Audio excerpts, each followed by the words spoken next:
Aloha, good morning from Honolulu. Getting started today a little late. Apologize. I put the reminder in there and create an event, and I realized I didn't know how to make that event active, so I had to go back in and do it again. But we're up today. We're going to talk about chemo reflections from experience yesterday. Going through that for the first time was definitely interesting. Learned a lot, and I'll talk you through kind of how that process went. Started transitioning to the pills last night, and then this will be the first full day of the 14 with the chemo pills. Got issued a lot more meds, obviously with that, and I'll talk through kind of those side effects of the IV medication and then the pill chemo, which is different, and just some of the lessons learning, so I can document those for those curious about the cancer specifically and the treatment, as you may know somebody that's going through it. And then I'm going to briefly talk about social resilience, going back to that topic on the third of the five. And then we'll do physical and family as time permits, family being the one we'll close out on. All right, so first up, we'll talk through the chemo experience yesterday. Our check-in appointment was at 10:30 of the tripler. I wasn't really sure what the process was like. I know they described it to me, but as a patient, somebody's going through something in 30 to 45 minutes. It's hard to remember everything. We did know where we had already toured the facility on the floor where the chemo treatment rooms are. So at least we knew how to get there. That was less of an issue. Definitely recommend a recon. Hopefully you're doing an appointment prior to talking to the oncologist and they can describe it for you. And then as we showed up at 10:30, you check in. We were there half an hour early. You always got to do your vitals. They run you through that. That's the standard questions, and then you'll get called back. As you check into the chemotherapy room, it'll be different in each hospital, but the chairs are set up. I think they have 8 or 10 in that room. The privacy available is a curtain. They do have TV and other things. So on the load plan yesterday, you kind of saw what all we brought. Another added benefit on Thursday, specifically at Tripper, they do have the Red Cross that comes around with a book cart, and they have magazines, books, word searches, just awesome stuff, and a great support team to give you something to do, because 2 hours is a long time in one chair. They have a separate latrine if you need to use the bathroom, but you definitely will take advantage of that as well.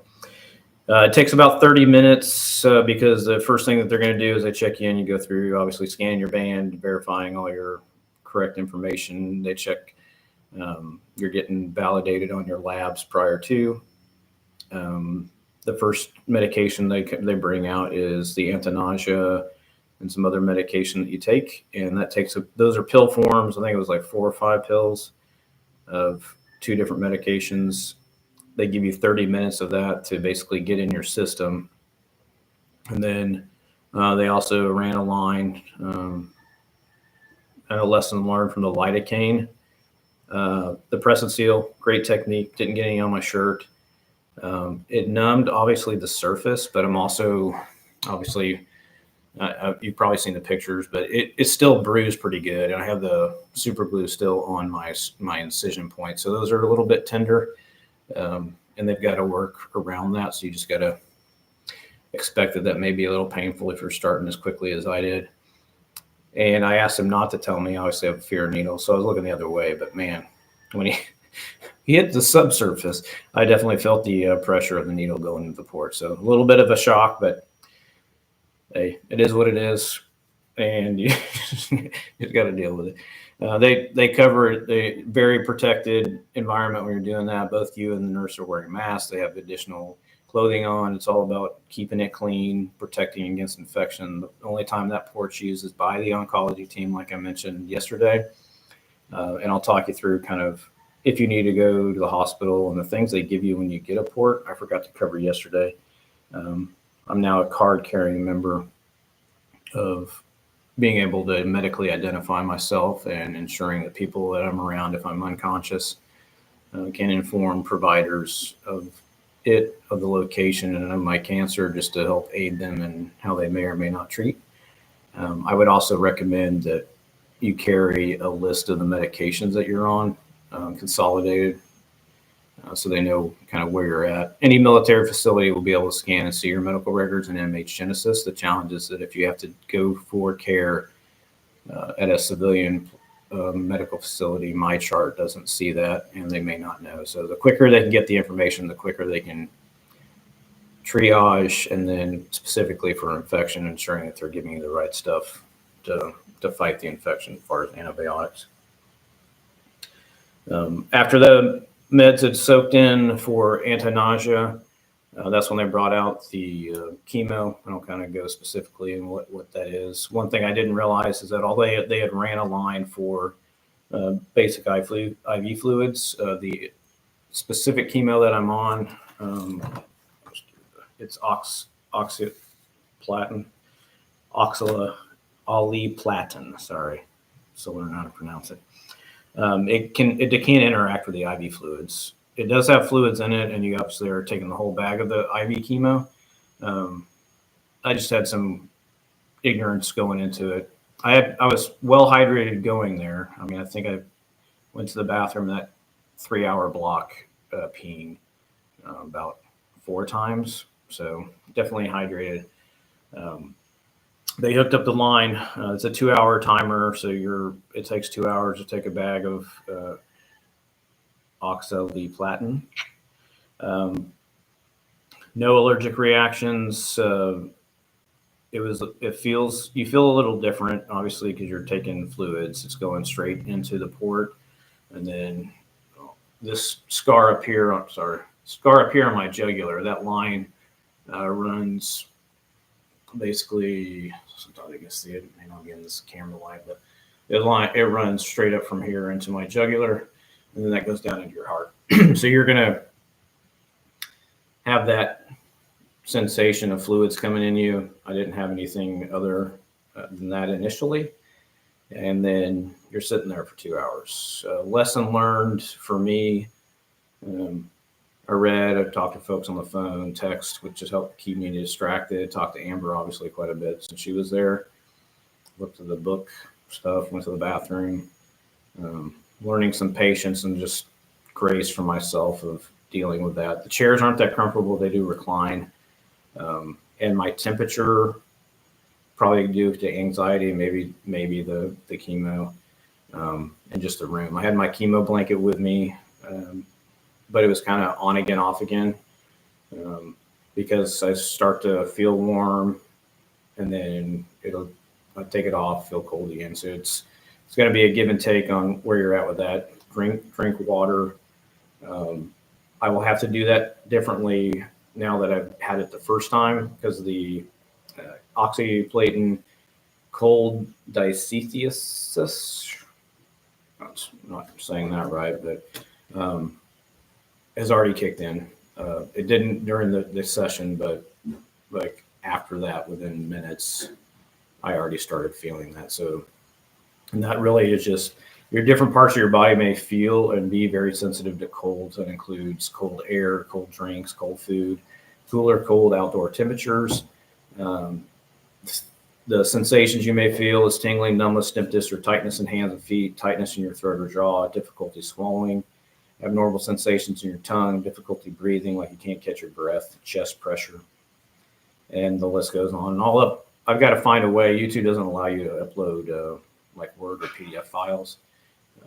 So if any of you smart tech folks can help, I'm trying to do a single point of research. So if they do come here, or they're not navigating to another site if possible, and I'm a 2-click principal guy, you need to be able to get to those things in 2 to 3 clicks. Otherwise, you're digging through somebody's internet site, finding the bottom of the internet before you get to what you want, and it's hard to click back and forth. So those are the goals, and I'll keep looking to figure that out. So addressing the oxaliplatin, other restrictions and side effects I've got on this list from B Cancers, the documents that the legitimate documents that the hospital gave us with tons of research. And then they also gave us National Cancer Institute, NIH, support for people with cancer, pamphlet, chemotherapy, and you, with lots of great information that I still haven't honestly read through. I was just too tired last night. But with oxaliplatin specifically, you will get a blood test every time prior to. So for me, that's every third week in my off week prior to going into the appointment for the liquid IV, 2 to 3 days prior. Blood tests, they run all your panels, make sure you're good to go in the white blood cell and all the other counts that they need to check, get your cancer markers, and then go from there. Other drugs may interact with oxaliplatin. So everything that I'm doing when it comes to the drugs is only coming from my provider team, the tumor board writ large, and is prescribed by the oncologist. And I am also ensuring that they understand where I'm at with supplements when it comes to vitamins. Nothing, not hiding anything, and make sure they understand it. Just checking myself, because everybody's different. Are any of my supplements for immune and all those other things potentially having impacts? And then as I explore other opportunities, I have an appointment upcoming with the dietitian for nutrition, transitioning to a Mediterranean diet, what their recommendations are. And then if there's other additional supplements, vegetables, fruit, etc., that will help boost immune and keep me healthy as I battle with the challenges of chemo, physically and mentally. If you're a drinker, you're not drinking alcohol anymore. Not during this. They recommend for the entirety of your chemo treatment. So for the next 6 months, get rid of hard alcohol, beer completely. Occasionally in the off week, and if you do it, I will let your oncologist know. 1 or 2 glasses of red wine could be beneficial and acceptable, but obviously you got to manage that and just don't do it. It's your health, specifically with appendiceal goblet cell cancer, with respect to how it may metastasize and where it could manifest next. Obviously, they removed the portion in my colon that it was, and it microscopically is in the blood and other places. So if it spreads, it's more likely to go to the liver or lungs. Obviously, the liver and kidneys, while I'm on these drugs and while you're on them, your body's working overtime to fight cancer and handle the chemotherapy impacts, and your body's got to process all this out. So your liver and kidneys are going to be working hard on your behalf. The more you can take care of them, especially if you may have other issues or comorbidities, you definitely need to just do your best to eat right, drink fluids, and fight hard. If you're younger, this does not apply to me. And Amber and I laughed when they asked us again yesterday, because they do it every time. But if you may become pregnant, we do not want to. The chemotherapy can damage the baby. It's best to use birth control, and that even means, in our case, which I didn't understand until they explained it, your fluids are toxic. Your saliva, urine, your stool, your sperm. So even if when we do have sex, especially in vicinity of oxaliplatin, which is just the IV drug, they recommend using condoms, birth control of some sort. We have the luxury of having enough bathrooms that I have basically isolated myself when it comes to like hygiene in that one bathroom, and nobody else is going to be able to use it, because I don't want the girls to be impacted by even touching it by chance, because they use the toilet, wash their hands in the sink where I spit and brush my teeth, etc. If you don't have that luxury, they just recommend that obviously you become a overt clean freak in respect to that. As you use it, I would get Lysol wipes, bleach wipes, so you can wipe down the toilet, just build a muscle memory, wiping down the toilet, wiping down the sink, wiping down the shower. That way you can prevent any impacts to your loved ones or people that may be living in the same home. Another side effect that may happen is like cold sores in the mouth, kind of dries your mouth out. Um, they said if I do get those, you can do over the counter cold sore medication, and they also have a special medicated mouthwash that will help fight any sores on my inside of my mouth, on my tongue, that would prevent me from or just make it painful to eat, and which I can't not eat. Um, which is just going to be a battle. I've already lost 10 pounds during the surgery phase. A lot of it just due to I can't work out and stress. It was hard to get my eating habits back in balance with that. And then I started eating too much sugar, which is definitely a no-no. And then, like I mentioned, we did it in my lunchbox. The layout, I didn't lay out the food for you to see, but we brought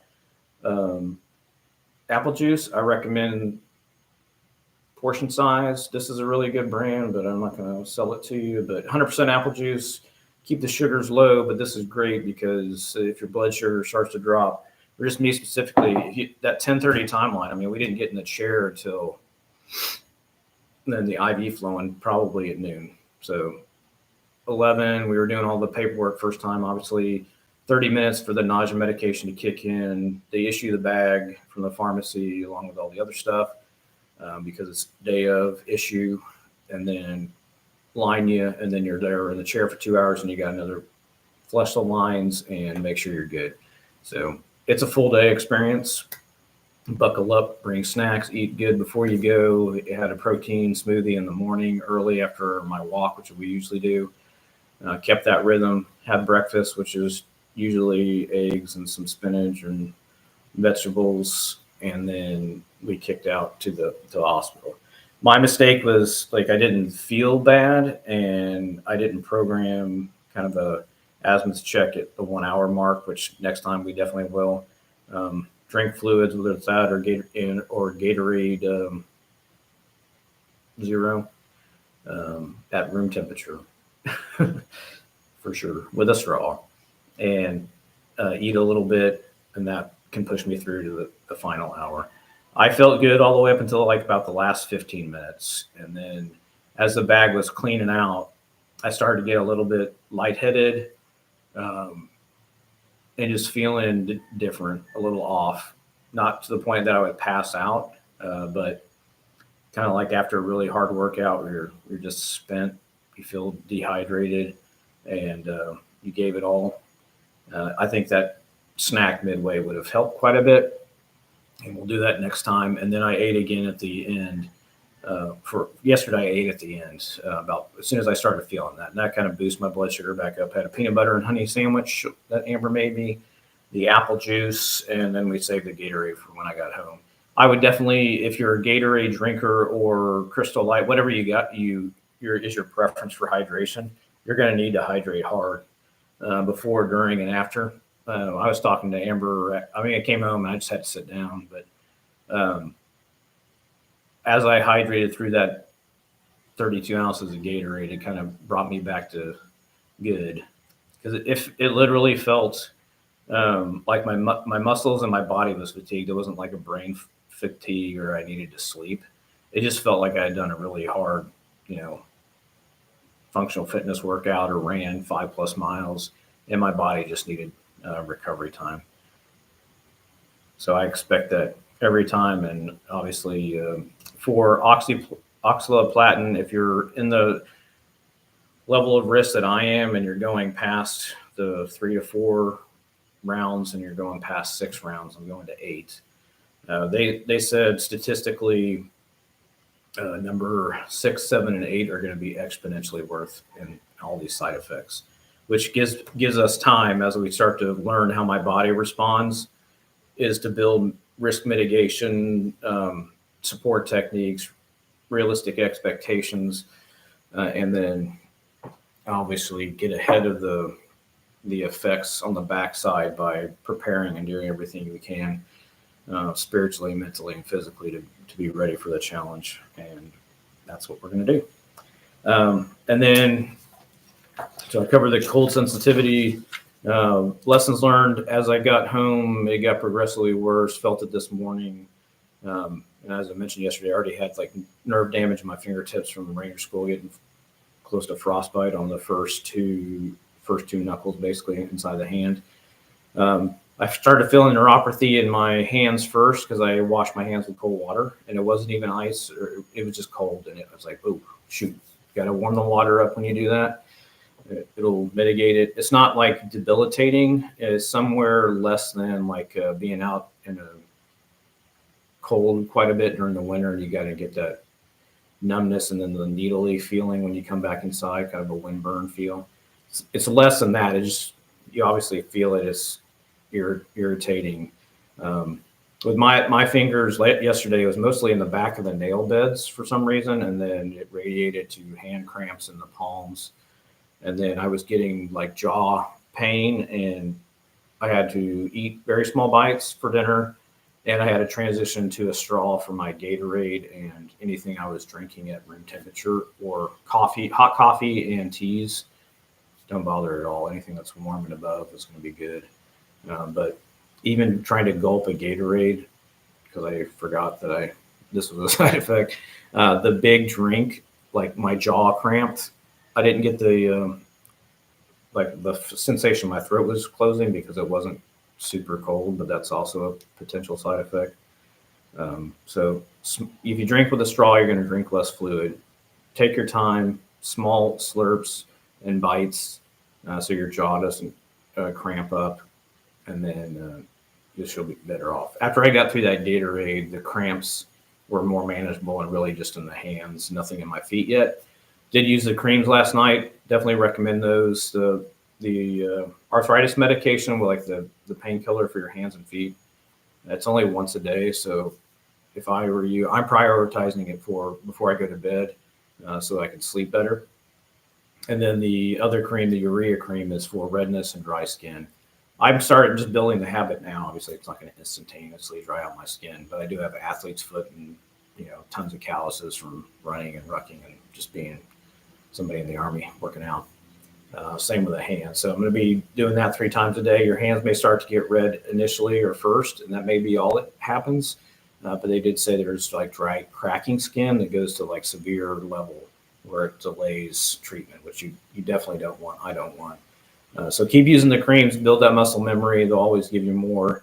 I was worried that it was going to be like super lotiony or kind of like get all over stuff, but both of those creams were actually really thick, and they dried out as soon as I put them on my hands and feet. I still wore socks to bed just to not get stuff all over the sheets, but my hands felt great. I will have no worries about putting that on 3 times a day for the urea and other things, because it didn't feel like hand lotion where it's like you're all slippery and gross and greasy. All right. So after that session, the next thing they do, yay, more pills. This is what you walk out of the clinic with. 2 of them, or as needed. You get, prochlorperazine, 10 milligram tablets. That's for nausea, vomiting. 1 tablet in my mouth every 6 hours as needed. Grateful that I haven't had nausea to the point where I felt like I was going to throw up. I just felt like uneasy in my tummy, not very hungry. This big bottle is a hazardous drug.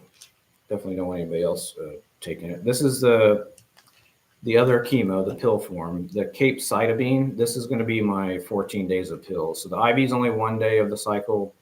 The rest of the 2 weeks is the pills. The first night, last night, I only took 4 because I had the IV in the morning.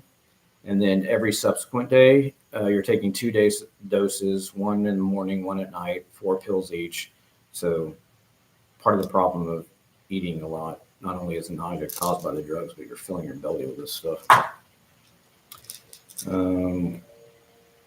Heartburn is a side effect of the medication. Take it. This is one that you will take every day, the entirety of the next 6 months, or at least for me, whatever your chemo period is. Get ahead of it. You don't want acid reflux and other problems along with everything else you got going on. This is take all the time, not for symptoms. It's not as needed. It is 1 tablet in my mouth 2 times a day. So I started this last night too. And dexamethasone.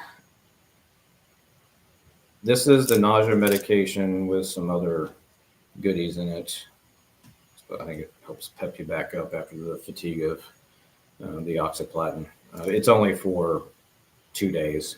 They said this stuff was legit, so I got to take some of that today. They already pumped it into me yesterday, so I didn't have to take any yesterday. It's like pre-session. And then this is just anti-diarrhea stuff. So after the loose stool, diarrhea is obviously a side effect of this. So fun, but you can help mitigate it with this. Other critical aspect, obviously I've got all the contact info for the oncology clinic. They've got somebody on call 24/7. So I can call the clinic if I'm having any other symptoms or if I need to adjust or modify medications. Also, for those that aren't card carrying members, BioFlow port, that's what's in my chest. I've got a tag. And when I said I'm a card carrying member, I legitimately am. Got my doctor's information and number. Nobody should be accessing this port other than your oncology team. So even if you go to the ER feeling poopy and they're getting ready to help you and do all the great things that they will for antibiotics and get your fever down, they don't get a play in there. So just let them know, inform them, and then they have all that contact information. They can reach out. Our goal, obviously, we're not traveling. Tripler's 15 minutes away on in good traffic. Hit the ER, I'm in there. They'll already reach out over the system to whoever the oncologist is on call, and they do have one. If it's during the day, it'll be mine, and if he's there, one of the other guys.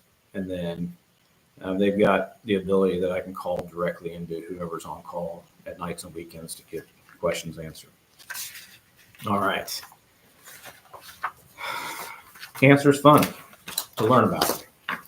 It ain't fun to do. And then the other caution, obviously, is because of infection, if you go over 100.4, have a plan. I plan on doing a go bag similar to my pack out for chemo treatments. In the event that I need to go to the ER, I already have those in my backpack along with, your basics, the stuff that you would need, like a hygiene kit, one of my cancer blankets, change of clothes in case I'm vomiting or diarrheaing all over myself on top of the experience of the fever. Contact info for emergency contacts, and then all the providers. Makes it easier going to Tripler, but obviously if you're going to a civilian hospital, if they're on my chart, you just got to have those contacts. They're already embedded in there for me, to include all the military side, MD Anderson, and then Queens. But the more you can do to help alleviate the stress of having to go to the ER, especially if you're not feeling well, you can build a book of, hey, this is where I'm at, this is my diagnosis, and what's been done so far, so they understand surgical interventions that have been done, where you're at in chemo, or what you're taking, all the medications are critical, so they can get you the antibiotics you need as quickly as possible. Okay, one follow-up from yesterday, because I didn't have my teaching aids with me. I talked through massage, mostly as it relates to post-surgical stuff with getting all the gas out from the surgery. But also I found it helpful coming in and while I was hydrating yesterday, especially after sitting in a chair for 2 hours, and the chemo makes you crampy and dehydrated. I use a massage gun that I showed yesterday. This is the lacrosse ball. Dog also likes to play catch with them, but great for massaging hips, IT bands, back on a wall. This is a device that we use, pretty simple, and they're super cheap. You can get at a dollar store. But I carry a lot of stress on either side of the spine, the back muscles that run up and down there, especially in the shoulders, and that's a spot I just can't reach. They do have some. I haven't bought one yet.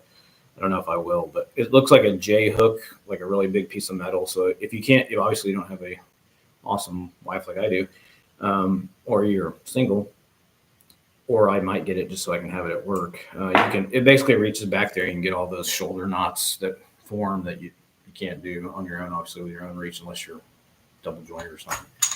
One of these roller sticks is great, especially in the quads, more than anything else, in the calves. Very helpful.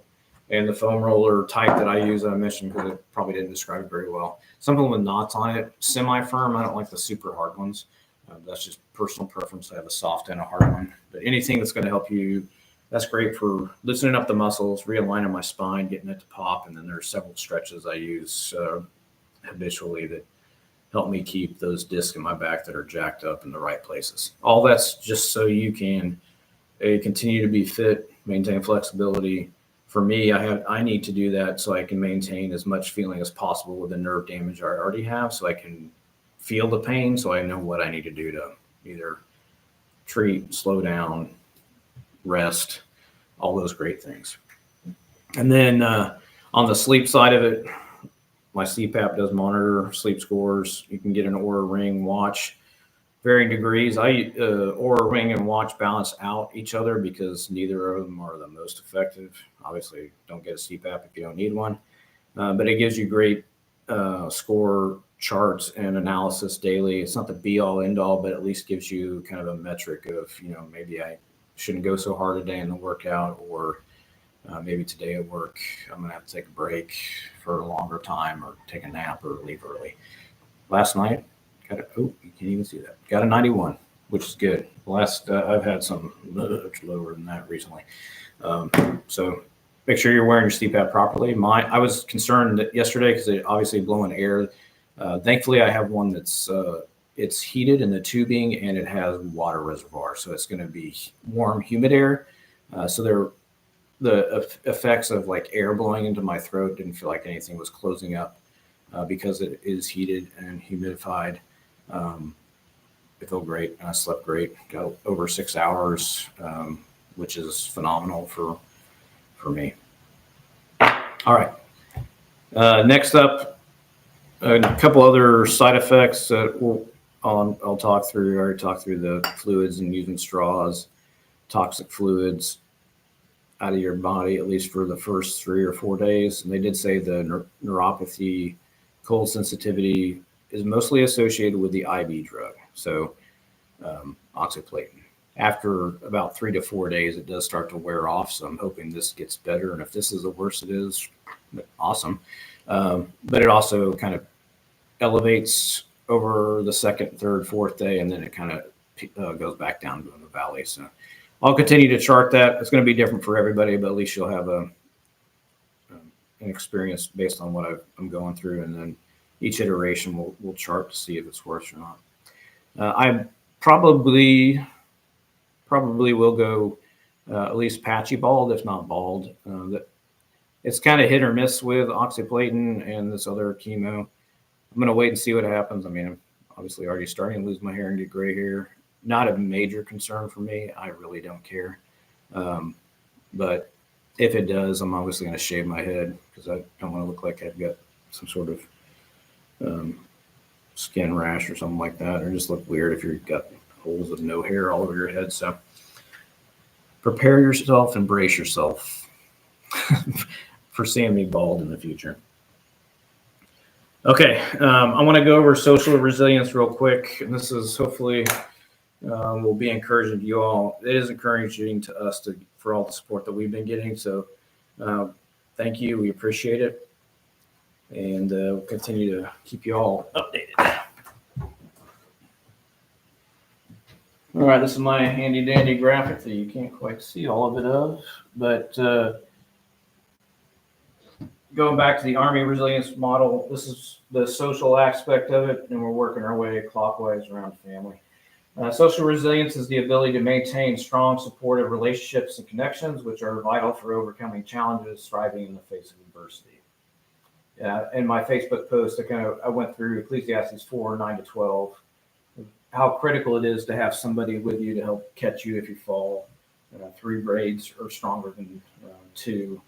And when you're in a community and you have community support of friends, family, for us, our church community is really critical. Fellow believers, you will find times, certainly with cancer, but in life in general, where your strength is not enough, where you absolutely have to rely on God and others to help carry you, help you, encourage you. And that, to me, is what the Army is trying to say with social resilience. Types of social support: emotional support, which is expressing empathy and care and understanding, just being there for people, being an encouragement, being willing to lend a hand. Instrumental support: tangible help with tasks.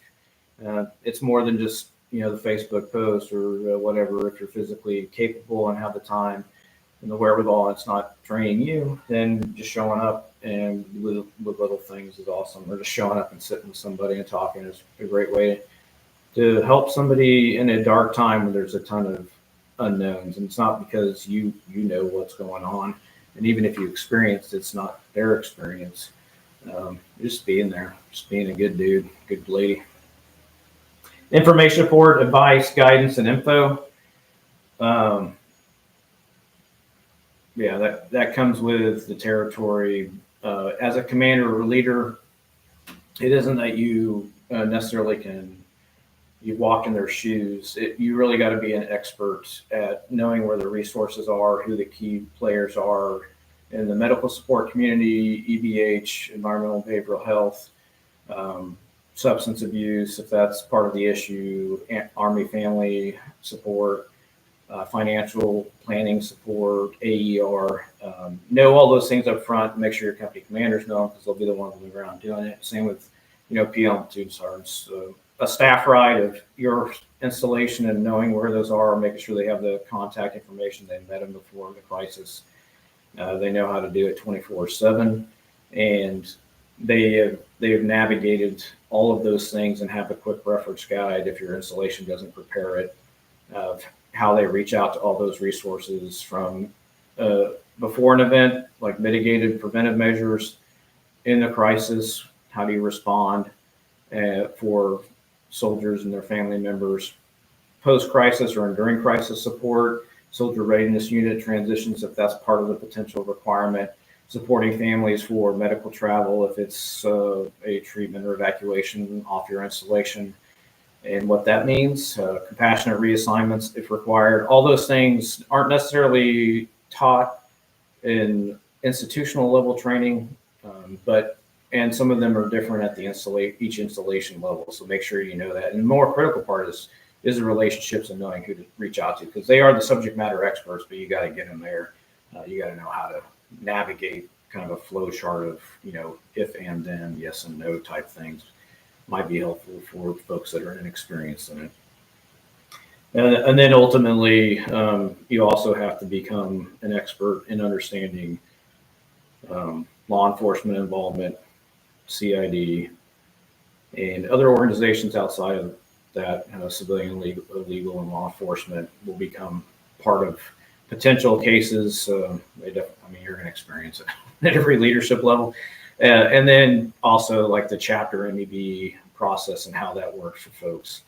It's better to know enough to know who to call and know the general process, because the service member, regardless of what brought them to the crisis or a potential crisis, you being compassionate and empathetic and admitting that you don't know not necessarily what all to do, the right people and you can get them there, to include potentially escorting or making sure they have an escort to those places.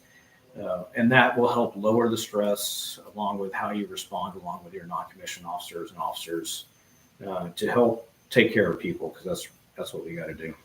And then eventually, obviously, an end goal is to help them manage the crisis, heal as a person and a family, and then we want them to continue to serve if they can, or we help them transition to the care they need somewhere else.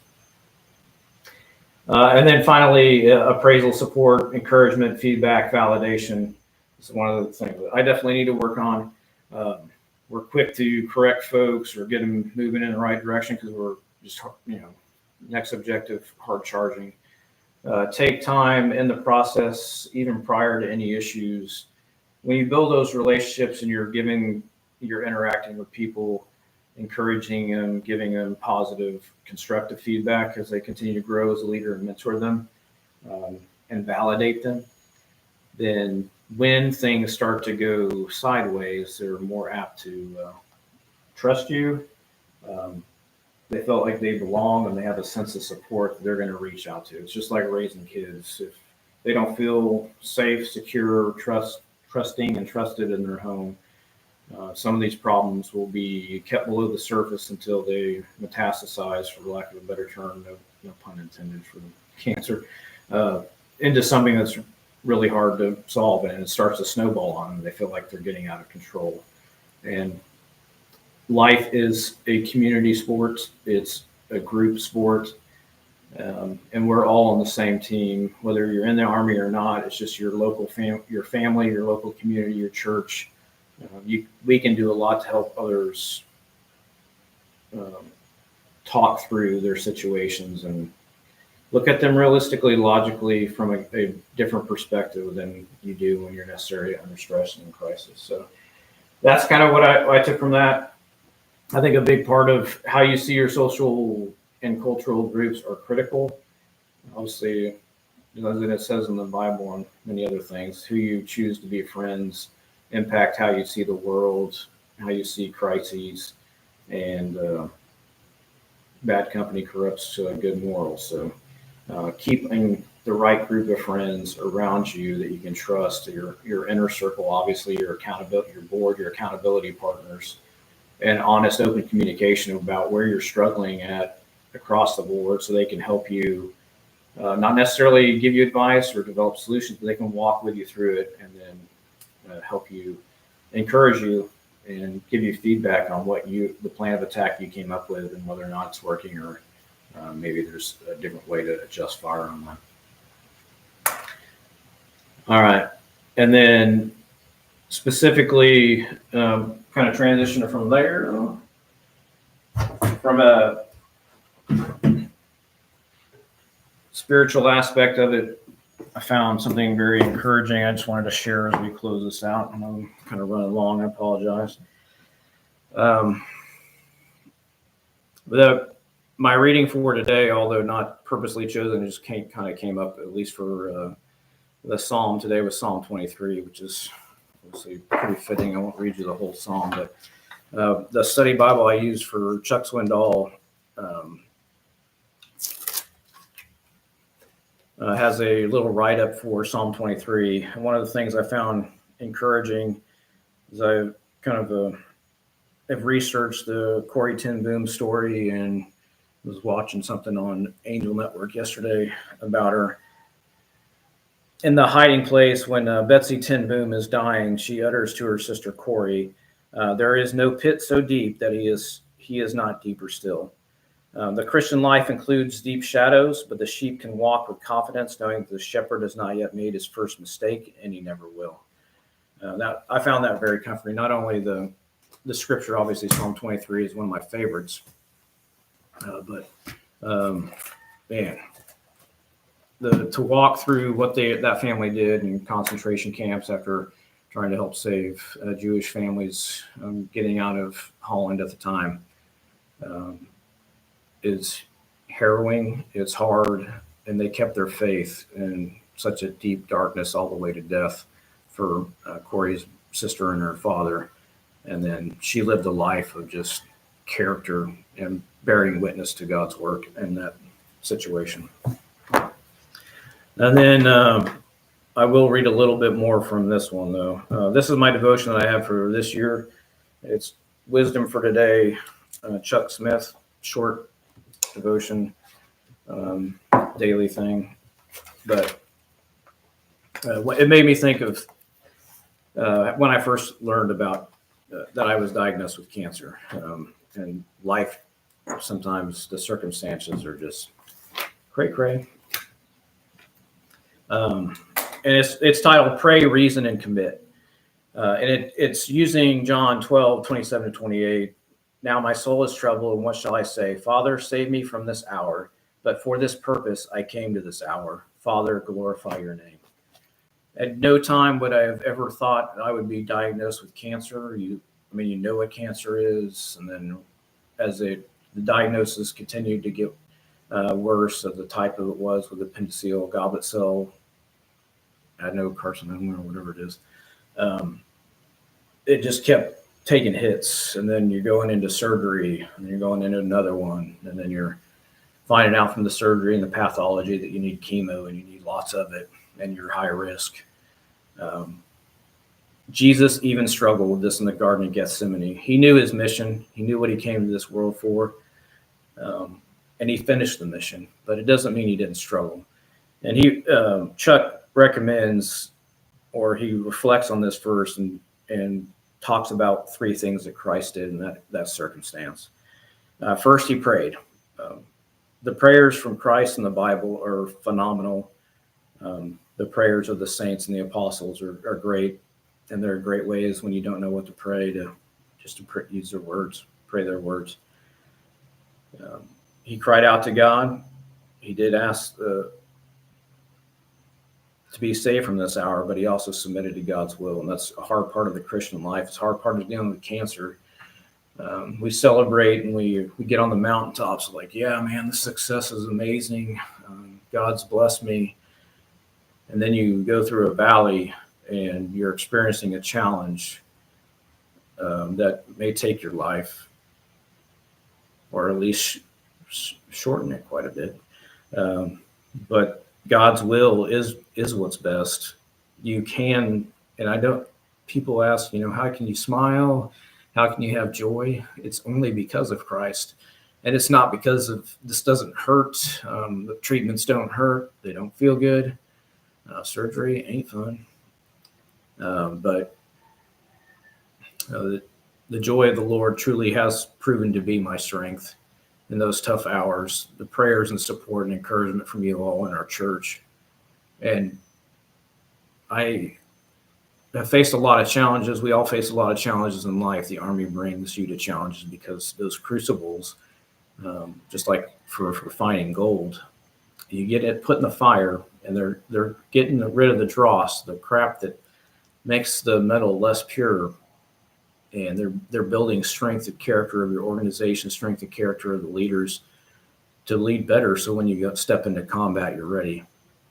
But nobody will ever tell you that they went to JRTC, NTC, or CMTC and had a good time. But what they will tell you is that those training events at home station or in those places prepared them for war. And regardless of what happened when they deployed and how they fought and the losses they may have taken, those places make you better. And they make you confident in your skills, your ability, and your organization. So the second thing Christ did, he reasoned. He talked through it, the painful experience ahead of him, and he trusted, and just like we can trust that whatever we're going through is going to work for God's eternal purpose. And regardless of what happens and the pain that we walk through, we're never alone. And all the challenges I face in this life and combat and other places and disappointments of failure and injuries in the past, this truly is a win-win situation. We pray for miraculous healing, but it may not be God's will. But either way, he will get the glory, and I'm going to heaven. So, excuse me. And then thirdly, he committed himself to obedience. This is where it gets hard in a valley. You have to be committed to bringing God glory, and regardless of what it costs you. So he encourages that this plan may bring temporary discomfort, but it will also bring eternal good. So commit to it. Have your way, Lord. Use my life to bring glory to your name. And for my New Testament reading, I'm in 1 Thessalonians 1, or correction, sorry, 2 Thessalonians 1, and started a new book. Remember, small drinks. Can't fit a straw in there. Verses 11 through 12 is a prayer from Paul for the church of Thessalonica. And it is a perfect prayer for you and I to use anytime. So we keep on praying for you, asking our God to enable you to live a life worthy of his call. May he give you the power to accomplish all the good things your faith prompts you to do. Then the name of our Lord Jesus will be honored because of the way you live, and you will be honored along with him. This is all made possible because of the grace of our God and Lord Jesus Christ. So our salvation is through him. Our eternal destination is because of him and nothing that we do. And by God's will and grace, we can walk through this fire. And just like we have chosen to adopt the fourth man as kind of our symbol and focus for this site, Christ shows up in those circumstances. And I've never felt the love of God more. And this Bible is definitely real. So, and it speaks to you. And it speaks to me. Have a great day. We'll continue to document the challenges as we go through this chemo. We're looking forward to participating in our church conference this weekend for as much as I can handle. I feel pretty good right now. Our goal is realistic, not the full day, but hopefully make it through lunch. And we appreciate you all continuing to pray for us. And if there's anything that we can do to pray for you, obviously, please reach out, DM, post it on Facebook in a comment or in YouTube, or reach out if you have our contact info.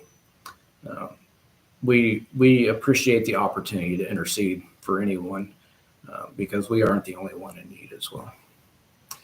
God bless. Have a great day.